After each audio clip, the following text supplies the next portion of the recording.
Hey everyone, welcome to Poly Psychology. I hope you all are doing good. So ये video में हम जो भी टॉपिक्स रह गया था चैप्टर 7 के फर्स्ट पार्ट में वो सारी टॉपिक्स हम डिस्कस करेंगे. तो ये चैप्टर 7 का सेकंड पार्ट है. So let's begin.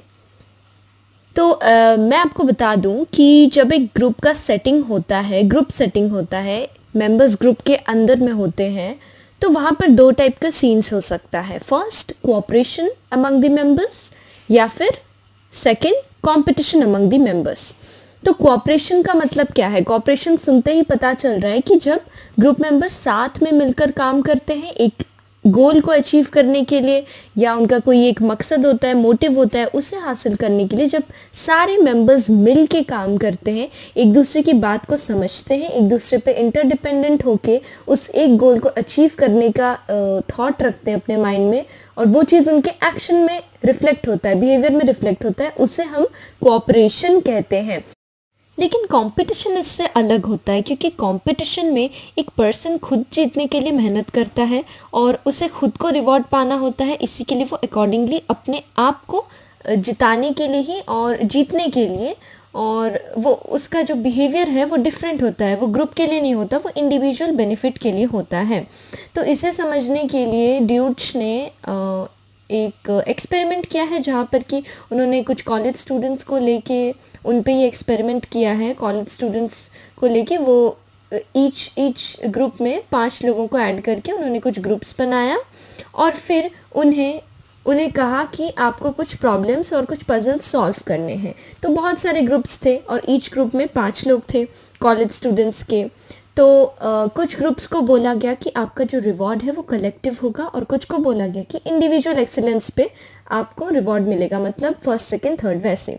तो जो कलेक्टिव रिवॉर्ड जिन्हें मिलना था, उनका जो ग्रुप का स्ट्रक्चर देखा गया वो काफ़ी कोऑपरेटिव था. मतलब उनके बीच में सब कोई बहुत ही कोऑपरेट किए, उनका कम्युनिकेशन अच्छा था, क्योंकि उन्हें मिलकर एक गोल को हासिल करना था, मिलकर एक रिवॉर्ड को अचीव करना था. तो इसी के लिए कलेक्टिव रिवॉर्ड था. जो दूसरा ग्रुप था जहाँ पर कि इंडिविजुअल एक्सीलेंस को लेके प्राइज़ मिलना था, उसमें हम देखते हैं कि उनका एटीट्यूड कॉम्पिटिटिव था, मतलब हर कोई एक दूसरे से compete कर रहा था. इसी कोऑपरेशन और कंपटीशन को समझने के लिए एक प्रिजनर्स डिलेमा गेम हम बोलते हैं. It is based on an anecdote, और ये 2 पर्सन गेम है. तो एनेक्डोट ऐसा है कि एक क्राइम के 2 सस्पेक्ट्स को लिया गया था, और उन 2 सस्पेक्ट्स को डिटेक्टिव्स जो होते हैं वो सेपरेटली पूछताछ करते हैं. मतलब अगर एक रूम में है तो दूसरा सस्पेक्ट दूसरे वाले रूम में. तो जब डिटेक्टिव्स पूछताछ करते हैं तो ऐसा होता है कि अगर दोनों ने अपना गलती को मान लिया, मतलब उन्होंने कह दिया कि हाँ, कन्फेस कर लिया कि हम गलती किए थे, तो दोनों को कम सज़ा मिलेगा.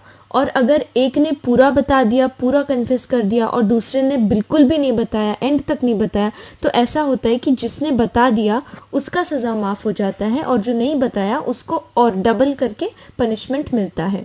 और तीसरा सिचुएशन हो सकता है कि दोनों ही ना बताएं. तो जब दोनों कन्फेस नहीं करते तो दोनों को माइल्ड सेंटेंस दिया जाता है, मतलब कि एक ऐसा पनिशमेंट जो कि उतना ज़्यादा भी नहीं है लेकिन है, क्योंकि सस्पेक्ट्स के अगेंस्ट में डिटेक्टिव्स के पास ऑलरेडी इतना सबूत मौजूद था कि वो उन्हें एक स्मॉल ऑफेंस के चार्ज में पकड़ सकते हैं.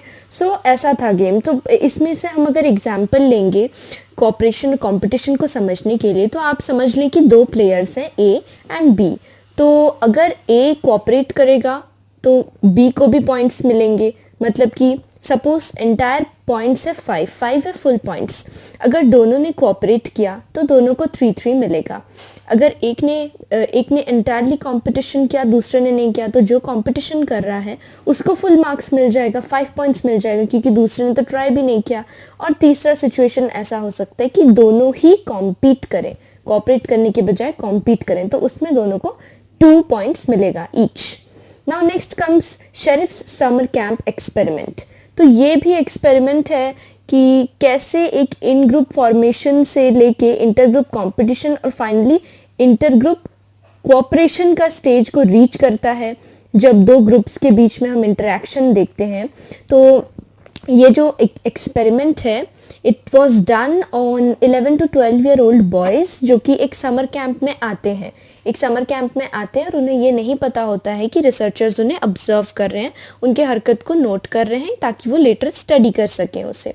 तो जब वो समर कैंप में आते हैं 4 फेजेस देखा जाता है। जब सारे बॉयज़ मिल के आते हैं, पहला फेज़ जो है वो होता है फ्रेंडशिप फॉर्मेशन। यहाँ पर कोई एक दूसरे को जानता नहीं है, तो वो एक दूसरे से इंटरेक्ट करते हैं, एक दूसरे के बारे में जानते हैं, एक दूसरे के बारे में इंटरेस्ट क्या है एक दूसरे का, वो चीज़ वो समझने की कोशिश करते हैं।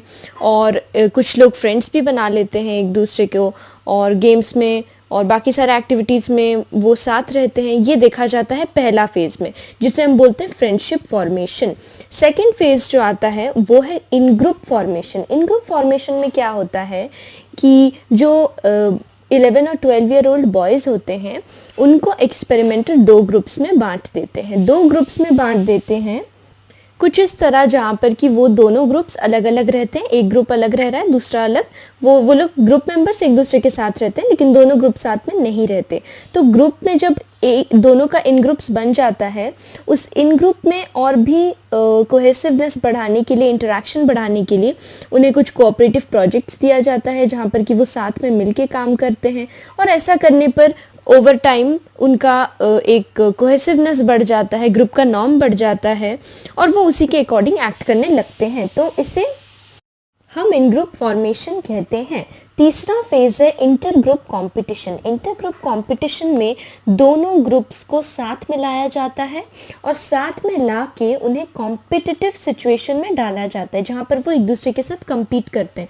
2 टीम्स में मैचेस कराए जाते हैं और ऐसे ही डिफरेंट कॉम्पिटिटिव सिचुएशंस लाया जाता है, जिसकी वजह से कि दोनों ग्रुप्स के बीच में एक दूसरे ग्रुप के लिए, मतलब इन ग्रुप है तो आउट ग्रुप के लिए फीलिंग्स ऑफ हॉस्टिलिटी आने लगती है। उन्हें वो सामने वाला ग्रुप अच्छा नहीं लगता, उन्हें सिर्फ अपना ग्रुप अच्छा लगने लगता है, और टेंशन, हॉस्टिलिटी, ये सारी चीज़ें जो हैं उनके मन में आने लगती है दूसरे ग्रुप के लिए। और इतना हो जाता है कि वो लोग दूसरे ग्रुप को कुछ अलग अलग नाम से भी बुलाने लगते हैं।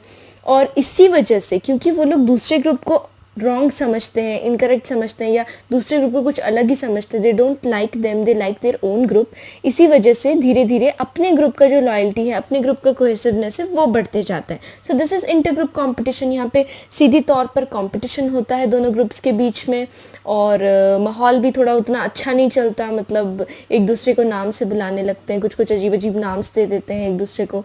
लास्ट जो फेज़ है वो एक्सपेरिमेंटर ने इंटर ग्रुप कोऑपरेशन का रखा है, क्योंकि प्रीवियस वाले फेज में उनके बीच में कंपटीशन लाया जाता है।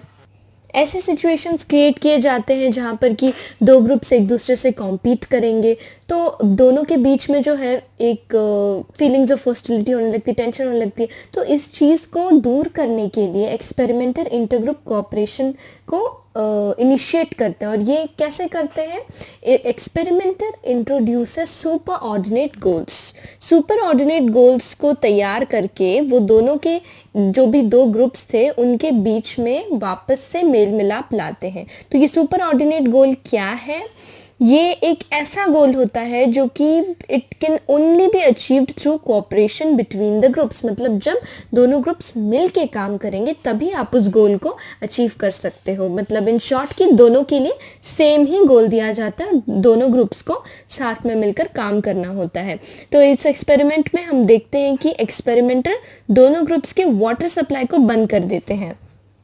तो इसे ठीक करने के लिए दोनों ग्रुप मेंबर्स को एक साथ काम करना पड़ता है, और वैसे करके उनके जो बीच में जो फीलिंग्स ऑफ हॉस्टिलिटी होती है, टेंशन होती है, वो भी रिड्यूस हो जाती है और दोनों मिलकर के सुपर ऑर्डिनेट गोल्स को अचीव करते हैं।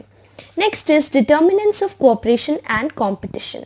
आपको कैसे पता चलेगा कि एक ग्रुप मेंबर जो है वो कोऑपरेट करेगा या कंपीट करेगा? पहला है कि साइकोलॉजिस्ट कहते हैं कि रिवॉर्ड स्ट्रक्चर बहुत मैटर करता है, क्योंकि जब कोऑपरेटिव रिवॉर्ड कलेक्टिव रिवॉर्ड होता है तो वहाँ पर कोऑपरेटिव बिहेवियर हम देखते हैं। कलेक्टिव रिवॉर्ड के वजह से कोऑपरेशन देखने को मिलता है, इंडिविजुअल रिवॉर्ड के वजह से कंपटीशन देखने को मिलता है। Second is interpersonal communication. अगर आपके ग्रुप मेंबर्स के बीच में अच्छी तरह से कम्युनिकेशन नहीं है, प्रॉपर बातचीत नहीं है, कोई एक दूसरे को समझता नहीं है, तो ऑफकोर्स उस ग्रुप में कॉम्पिटिशन होगा। अगर इंटरपर्सनल कम्युनिकेशन अच्छी है, आप एक दूसरे को समझते हो, आप एक दूसरे की बात को रखते हो, तब आपके बीच में कोऑपरेशन होगा। तीसरा इज रेसिप्रोसिटी। हमें कई बार ऐसा लगता है कि अगर किसी ने हमें कभी पास्ट में मदद किया है तो शायद हमें भी उससे मदद कर लेना चाहिए, तो ये भी एक फैक्टर है। और ऐसा भी हो सकता है कि अगर आपको किसी मदद की ज़रूरत थी और आपके फ्रेंड ने उस टाइम में आपको मदद नहीं किया था, तो जब उसकी बारी आती है तो आपको लगता है कि इसने तो मेरे को मदद नहीं किया, मैं क्यों करूं। ये भी एक पॉइंट है कि आप कोऑपरेट करेंगे या आप कंपीट करेंगे एक दूसरे से। सोशल आइडेंटिटी, सोशल आइडेंटिटी की हम बात करते हैं, इतना ज़्यादा ग्रुप्स के बारे में, ग्रुप स्ट्रक्चर्स के बारे में, कितने टाइप्स ऑफ ग्रुप्स होते हैं उसके बारे में हमने पढ़ा। तो अब ये सोशल आइडेंटिटी क्या है? अगर मैं आप सबसे पूछूं कि आप एक सवाल अपने आप से कीजिए और उसका जवाब भी खुद दीजिए। आप अपने आप से पूछिए कि हु एम आई, मैं कौन हूँ। तो इस सवाल का जवाब आप ऐसे भी दे सकते हैं कि मैं एक बहुत चेयरफुल पर्सन हूँ, आई am a very hard working person. ये तो अपनी बात हुई, पर्सनल एट्रीब्यूट्स। लेकिन कभी कभार हम अपने आप को इस हु एम आई वाले सवाल का जवाब हम कुछ इस तरह से भी देते हैं जहाँ पर कि हम देखते हैं कि वो एट्रीब्यूट हम किसी और के साथ भी शेयर कर रहे हैं, जैसे कि I am a girl, I am a boy, you are not the only girl और a boy in this entire world. तो ये एट्रीब्यूट आप बाकियों के साथ शेयर भी कर रहे हो। तो जो भी मतलब हम अपने आप को परसीव करते हैं, हो सकता है कि पर्सनल एट्रीब्यूट लगाएं या एट्रीब्यूट्स जो कि हम बाकियों के साथ शेयर करते हैं। कभी कभार हम अपने आप को यूनिक इंडिविजुअल समझते हैं, ऑफ कोर्स, क्योंकि हर कोई यूनिक होता है। तो हर किसी के अंदर में कुछ ना कुछ डिफरेंट होता है जो कि दूसरे सामने वाले के अंदर में वो चीज़ ना हो। तो ऐसा है कि हम यूनिक इंडिविजुअल्स भी हैं और हम अपने आप को एक ग्रुप का मेंबर भी समझते हैं। तो both are equally valid expressions of self. मतलब हम अपने आप को यूनिक इंडिविजुअल्स भी कहते हैं एट टाइम्स, और बाकी टाइम में हम अपने आप को एक ग्रुप के साथ एसोसिएट करके उस ग्रुप का मेंबर भी बताते हैं। Therefore, social identity is that aspect of the self concept which is based on your group membership. तो सोशल आइडेंटिटी हमें वहाँ से मिलती है जहाँ पर कि हम किसी ग्रुप से अपने आप को जोड़ते हैं, तो वहाँ से हमें एक सोशल आइडेंटिटी मिलती है। और ये एक वो कॉन्सेप्ट क्रिएट करता है इन ग्रुप और आउट ग्रुप वाला। इन ग्रुप है जिसमें कि मैं खुद हूँ, मेरा ग्रुप है। आउट ग्रुप किसी दूसरे पर्सन का आउट ग्रुप है जिस ग्रुप की मेंबर मैं नहीं हूँ। ये उस कॉन्सेप्ट को इनिशिएट करता है। तो सोशल आइडेंटिटी में हम पर्सनल एट्रीब्यूट्स भी लगा सकते हैं और किसी ग्रुप से भी खुद को एसोसिएट कर सकते हैं। Next topic is causes of intergroup conflict. जो भी दो ग्रुप्स हैं सपोज, उनके बीच ये कन्फ्लिक्ट होता क्यों है? आखिर कहाँ वो रीज़न लाई करता है जिसकी वजह से कि दोनों ग्रुप्स के बीच में झगड़ा हो जाए या कन्फ्लिक्ट का माहौल पैदा हो जाए? सबसे पहला, फॉल्टी और लैक ऑफ कम्युनिकेशन। दोनों ग्रुप्स के बीच में आइदर अच्छा कम्युनिकेशन नहीं है, या फिर अगर कोई कम्युनिकेशन है तो भी उसे रॉन्गली समझा जा रहा है, रॉन्गली इंटरप्रेट किया जा रहा है। मतलब एक ग्रुप ने दूसरे ग्रुप से कुछ कहा और उस ग्रुप ने कुछ और ही समझ लिया, वैसे फॉल्टी है या फिर प्रॉपर कम्युनिकेशन नहीं है। दूसरा है रिलेटिव डेप्रिवेशन। एक ग्रुप को लगता है कि दूसरा ग्रुप, सपोज ग्रुप ए है, तो ग्रुप ए को लगता है कि ग्रुप बी के पास जो चीज़ है उनके पास वो नहीं है, और ग्रुप बी जो चाहता है उसे तब मिल जाता है, लेकिन ग्रुप ए को वो चीज़ नहीं मिलता, इसी के लिए वो पीछे है। और इसी की वजह से उनके माइंड में एक डेप्रिवेशन वाली फीलिंग आने लगती है और उन्हें ऐसा लगता है कि वो खुश नहीं रह पाते। इसी के लिए जो है कन्फ्लिक्ट ट्रिगर करता है। Third is parties belief of being better than the other one. Suppose group A को लगता है कि वो ग्रुप बी से ज़्यादा बेहतर है, तो अब जब वो हर एक सिचुएशन में ये चीज़ को शो करेंगे तो ऑफकोर्स ग्रुप बी को भी गुस्सा आएगा और इसी की वजह से दोनों के बीच में कन्फ्लिक्ट पैदा होगा। Fourth is no respect for और violate group norms of in group. Group A को ऐसा लगता है कि ग्रुप बी के अंदर में उनके ग्रुप के लिए, मतलब ग्रुप ए के लिए कोई रिस्पेक्ट नहीं है और ग्रुप ए के जो नॉर्म्स हैं वो ग्रुप बी वायलेट करता है। इसी के लिए दोनों को लगता है कि हमारे मतलब व्यूज़ में और बाकी सारे चीज़ों में बहुत डिफरेंसेस है, इसी के लिए, और हमें एक दूसरे के ग्रुप के लिए रिस्पेक्ट नहीं है, इसी के लिए जो है कन्फ्लिक्ट पैदा होता है। Fifth is desire for retaliation. ऐसा कई बार होता है कि सपोज दो ग्रुप्स हैं और एक ग्रुप ने कभी पास्ट में उनको कुछ किया होगा, कुछ हार्म पहुंचाया होगा, तो वापस से एक बदले की आग में ये लोग वैसे करते हैं रिटेलिएशन। तो ग्रुप ए ऐसे मतलब खुद को प्रिपेयर कर रहा है कि हम कैसे बी से बदला ले सकें, इसी के लिए जानबूझ के कन्फ्लिक्ट होगा ही होगा, क्योंकि मन में ऑलरेडी उनके अगेंस्ट उनके मतलब मन में विचार हैं, गुस्सा है, हेट्रेड है, तो ऑफकोर्स कॉन्फ्लिक्ट होगा। Biased perceptions, of course perceptions बहुत मैटर करता है। अगर आपको एक ग्रुप के लिए ऑलरेडी बाइस्ड परसेप्शन है तो कभी भी मतलब मोस्ट लाइकली है कि आपका जो बिहेवियर है, बातचीत है, एक्शन है, थॉट है, ये सब भी अफेक्ट होगा आपका और इसी के लिए कन्फ्लिक्ट होगा। Seventh one is more competitive and aggressive in group. So researchers ने ये चीज़ नोटिस किया है, रिसर्च ने साबित किया है कि जब लोग एक ग्रुप से जुड़ जाते हैं वो लोग ज़्यादा एग्रेसिव, ज़्यादा कॉम्पिटिटिव हो जाते हैं as compared to individual situation. मतलब सपोजिंग आप अकेले में उतना ज़्यादा एग्रेसिव बिहेवियर शो नहीं करते जितना कि आप एक ग्रुप के अंडर में होके करते हो। एक ग्रुप के साथ आप जितना मतलब तौर तरीके अपने दिखाते हो वैसे आप इंडिविजुअली नहीं करते। तो ये भी देखा गया कि तो जब हमें एक ग्रुप मिल जाता है तो हम ज़्यादा एग्रेसिव हो जाते हैं, ज़्यादा कॉम्पिटिटिव हो जाते हैं। इसकी वजह से कन्फ्लिक्ट होने लगता है क्योंकि किसी को भी नहीं पसंद। इन ग्रुप वालों को अच्छा लगेगा आपका बिहेवियर, लेकिन आउट ग्रुप वाले तो ज़रूरी नहीं कि वो लोग अपना गुस्सा ना दिखाएं। इसी की वजह से कन्फ्लिक्ट हो जाता है। Last is perceived inequity. Equity means distribution according to your contribution. तो अगर आपको लगता है कि मैं ज़्यादा ग्रुप के लिए काम करती हूँ लेकिन मुझे उतना डिस्ट्रीब्यूशन, मुझे उतना रिवॉर्ड नहीं मिलता जितना कि बाकी मेंबर को मिलता है, बाकी मेंबर को बिना कुछ किए ही उतना मिलता है और मुझे भी सेम मिलता है जबकि मैं ज़्यादा काम करती हूँ, तो ये क्या है कि परसीव्ड इनइक्विटी है। लोग मन ही मन में बना लेते हैं कि हमें जो है वो चीज़ नहीं मिल रहा है, हम ग्रुप के लिए ज़्यादा काम कर रहे हैं और इसी की वजह से कन्फ्लिक्ट होना मतलब है ही है कि कन्फ्लिक्ट तो होगा क्योंकि इसमें एक फीलिंग आ जा रही है कि हमें कोई रिकॉग्नाइज नहीं कर रहा, हमारा एफर्ट बेकार जा रहा है। Okay, so consequences of intergroup conflict by Deutsch. तो ये जो इंटरग्रुप कन्फ्लिक्ट होता है इसका कॉज हमने देखा कि कॉज क्या कैसे कैसे हो सकते हैं। कम्युनिकेशन नहीं है, किसी के परसेप्शन में ही ढंग का बात नहीं है, कोई खुद को मतलब परसीव्ड इनिक्विटी बता रहा है, रिटेलिएशन है, किसी चीज़ का बदला लेना है, ऐसे ऐसे सारे कॉजेज हो सकते हैं कन्फ्लिक्ट के। लेकिन कॉन्सिक्वेंस क्या होता है, कन्फ्लिक्ट हो जाने के बाद जो है सीन कैसा होता है। बेसिकली देखा जाएगा कि ग्रुप्स के बीच में बातचीत नहीं होगी, वो लोग जो भी छोटा सा भी अगर छोटा भी डिफरेंस होगा उसको भी वो लोग बढ़ा चढ़ा के बोलेंगे कि देखो हमारे पास ये है और उसके पास वो नहीं है। तो उन्हें ऐसा लगने लगता है कि जो एक ग्रुप है, ए को लगता है कि सिर्फ ए ही हमेशा से सही है और बी गलत है, क्योंकि कॉन्सिक्वेंसेस कन्फ्लिक्ट हो चुका है। अब का सीन क्या है, तो ग्रुप ए को लगेगा कि सिर्फ वही ही बेहतर है, ग्रुप बी के पास कुछ भी नहीं है, वो हमेशा से बदमाशी करता है और वो लोग सारे बुरे हैं।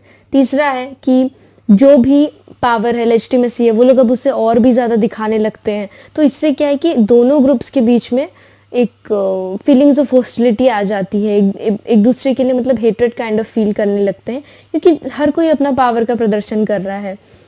और भी बहुत सारे कॉन्सिक्वेंसेस हो सकते हैं अपार्ट फ्रॉम दिस, जैसे कि इन ग्रुप का जो ओपिनियन है, मतलब एक ग्रुप अपने आप को और भी हार्डन करेगा, ज़्यादा एक्सट्रीम डिसीजंस टाइप्स बातें, मतलब ज़्यादा एक्सट्रीम बातें सोचना और एक्सट्रीम कोहेसिवनेस दिखाना, एक दूसरे को थ्रेट करना, बदला करना, ये सारी चीज़ें भी हो सकती हैं इंटरग्रुप कन्फ्लिक्ट के बाद।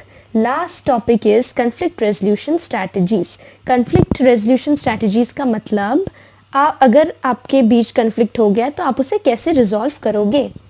सबसे पहला मेथड है introduction of super ordinate goals. ये हमने शरीफ के एक्सपेरिमेंट में समझ लिया है, जो सुपर ऑर्डिनेट गोल्स होता है जिसमें कि दोनों ग्रुप्स को साथ काम करके उसे हासिल करना होता है, मतलब गोल को अचीव करना होता है। Introduction of super ordinate goals, तो जो भी दोनों ग्रुप्स के बीच में कन्फ्लिक्ट है या बातचीत ढंग से नहीं चल रहा है, माहौल ठीक नहीं है, तो वो दोनों मिलकर के काम करेंगे, कोऑपरेशन बढ़ेगा और वो सारी फीलिंग्स रिड्यूस हो जाएंगे, जो भी हॉस्टिलिटी है, एंगर है एक दूसरे के लिए। तो introduction of super ordinate goals. Second is altering perceptions. उनके परसेप्शंस जो भी बाइज्ड हैं, गलत धारणाएं हैं उनके दिमाग में, उसे आप चेंज करेंगे। कैसे चेंज करेंगे, उन्हें आप बिठा के बताएंगे, समझाएंगे, परसुएड करेंगे कि नहीं आप जो सोच रहे हो वैसा नहीं है। एजुकेट करना लोगों को। कई बार किसी भी प्रॉपर कम्युनिटी या ऐसे कास्ट, रिलीजन, सेक्स, ये सारी चीज़ों को लेकर भी लोग बहुत सारी कन्फ्लिक्ट पैदा करते हैं और क्योंकि व्यूज़ में जो है वो डिफरेंसेस रहता है, इसी के लिए कन्फ्लिक्ट होता है।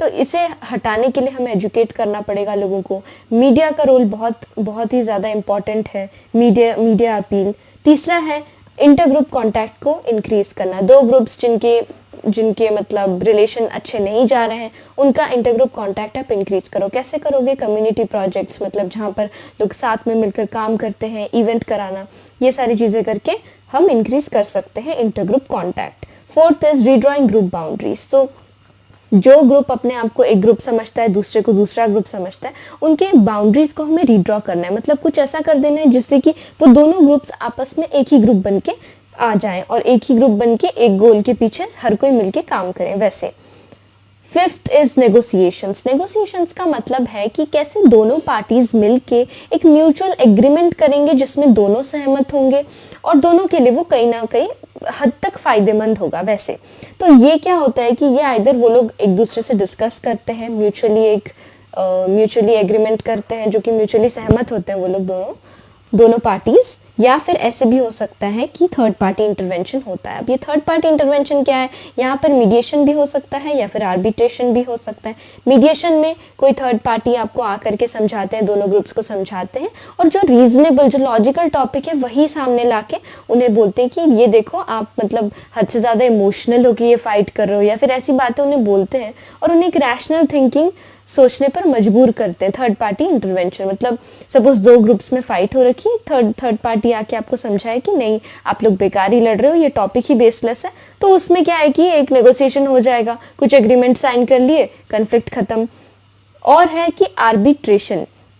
आर्बिट्रेशन वो थर्ड पार्टी है जिसके पास कोई अथॉरिटी है एक डिसीजन देने का, जैसे कि हमारे कोर्ट के पास अथॉरिटी होता है, सारा मतलब सुनवाई हो जाने के बाद वो डिसीजन कोर्ट ही देता है। तो ऐसे आर्बिट्रेशन के पास एक अथॉरिटी है, वो डिसीजन दे सकते हैं।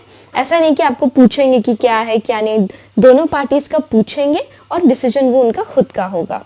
सिक्स्थ है स्ट्रक्चरल सॉल्यूशन। स्ट्रक्चरल सॉल्यूशंस में आप कुछ ऐसे मतलब मेन सॉल्यूशंस देके कॉन्फ्लिक्ट को ठीक कर सकते हो। सपोज किसी को लगता है कि इक्वालिटी नहीं है, नीड के हिसाब से डिस्ट्रीब्यूशन नहीं हो रहा है, इक्विटी के हिसाब से डिस्ट्रीब्यूशन नहीं हो रहा है, तो उनके मन में एक ये टॉपिक है, एक कंप्लेंट है कि ऐसा नहीं कैरी आउट हो रहा है प्रॉपरली, तो उन्हें स्ट्रक्चरल सोल्यूशन देके आप उनके कॉन्फ्लिक्ट को दूर कर सकते हो। लास्ट है कि respect for other groups norms as well. आप अगर अपने इन ग्रुप का नॉर्म्स को रिस्पेक्ट करते हो, अपने इन ग्रुप के आइडियोलॉजीज व्यूज को रिस्पेक्ट करते हो, तो आप दूसरे ग्रुप को भी रिस्पेक्ट करना सीखो। क्योंकि कई बार ऐसा देखा गया है कि जो भी कम्युनल राइट्स होते हैं वो इसी वजह से होते हैं क्योंकि दोनों ग्रुप्स जो होते हैं वो एक दूसरे के ग्रुप के नॉर्म्स को नहीं रिस्पेक्ट करते। उन्हें लगता है कि जो वो बोल रहे हैं, जो वो मानते हैं, जो बिलीफ उनका है वही सबसे मतलब लॉजिकल है, रीजनेबल है और वही चलते आ रहा है, वही सही है, और सामने वाले का जो है वो सब कुछ झूठ है, गलत है। इसी के लिए बहुत सारे डेंजर सीरियस कम्युनल राइट्स भी हो चुके हैं।